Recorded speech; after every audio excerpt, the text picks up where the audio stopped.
So we're just wrapping up all these story arcs, aren't we? The Clone Wars finally ended. Now it's time for the Sith War to end, or at least the prequel Sith War, Obi-Wan versus Maul. I find it funny that Maul has been on Tatooine this entire time, just searching the massive, overwhelming desert and finding no sign of Obi-Wan. I've said it before. It makes sense to me that a Jedi can functionally hide by simply not using their powers. That's always made the most sense to me. You do something and it shows up on the radar, right? So Obi-Wan has probably been having a very easy time of hiding from Maul. If anything, he's probably just been like, yep. Like, watching him function. Because Maul isn't being quiet about his use of the Force. So he's just like, uh-huh. Yeah, I'm not getting involved with that. There is a nice bit where Hera says, if Obi-Wan's alive, why isn't he here helping us? What's funny is there's a lot of reasonable answers to that. The first and most obvious is he's got something more important to do. He's taking care of and watching over Luke. Remember, Ben Kenobi was actually someone who was friends with Luke, so he interacted with him periodically and came to visit and all that fun stuff. There's also the fact that, of course, if Obi-Wan was to get involved, that would throw a huge wrench into things. I don't know what the term is for it, but there's a line of strategic thinking, which basically means until you're ready to deal with bigger fish, you shouldn't get the attention of bigger fish. Obi-Wan Kenobi is a Jedi Knight, Jedi Master, who is a legend.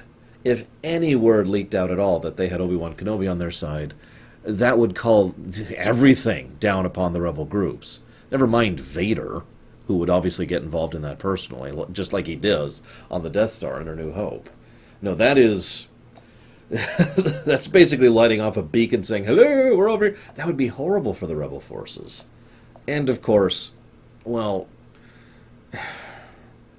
it's arguable that the inclusion of one old Jedi Master wouldn't actually be able to accomplish much at that point, At least not on top of what they could already do. I'm sorry, I was just remembering there's this scene where Chopper's like, do I want to cross the desert? Fine. He literally just gives this expression and then goes out. And then I don't have a lot to say because this episode is weirdly paced. It is 2/3 in. I checked the time. 7 minutes left in the episode when Obi-Wan Kenobi finally shows up. It takes all that time for Ezra to be like, I must do this, and then wandering the desert, and then wandering the desert, and then wandering the desert. I wonder if they were trying to filler this since, the big season finale is coming up, and they might have wanted to save money for that. I don't know. What I do know is Obi-Wan finally shows up, and he insists several things to Ezra. He says that the key to defeating the Sith is not here, and that what you actually need is back home. I don't know if I believe Obi-Wan on that one. On the one hand, I think he might have, lied to protect his charge. Remember, he didn't even mention Luke to Ezra, not even for a second. The only one he even acknowledged it around was Maul while Maul was dying. And that was the only way he was willing to accept that. There's also the fact that, we've already talked about this, right? Luke really is the key to defeating the Sith. And then on top of that, he insists that all the information that Ezra got was false, and he feeds him basically some bull honky about Maul manipulating the information. I think that's all a lie, to be blunt. I think it was all a deflection to try and ensure that Ezra would never think about coming back here. So Obi-Wan would be left alone, and Luke would be kept safe. I don't blame him for that, it's worth noting. I'm just saying I think he fed a load of bull to Ezra to make sure that Ezra would never come back. I like the actual duel between Maul and Obi-Wan. I'm very curious of your guys' thoughts on that. At first, my legitimate first thought was, oh, geez, this, from a choreography perspective, actually designing the epic conclusion between Maul and Obi-Wan, that's got to be a challenge. And then they actually did it, and I was just like, that works surprisingly well. Maul is weak, desperate, and frankly, not fully committed to this. If anything, Maul shows how not committed he is to this by having to resort to threatening Luke, even though he doesn't know he is, just to try and force Obi-Wan to fight him. I've already given my theory on this. This is the last thing Maul had, the last real connection left in his life, the last scrap of anything real in his life. He needed Obi-Wan to fight him, and to be perfectly frank, he probably needed Obi-Wan to kill him. He was just that far gone. I don't know if he even recognized it, but he was that far gone. You'll notice his last words are, "Is he the chosen one?" And Obi-Wan is open and honest with him. Yes. Yes, he is.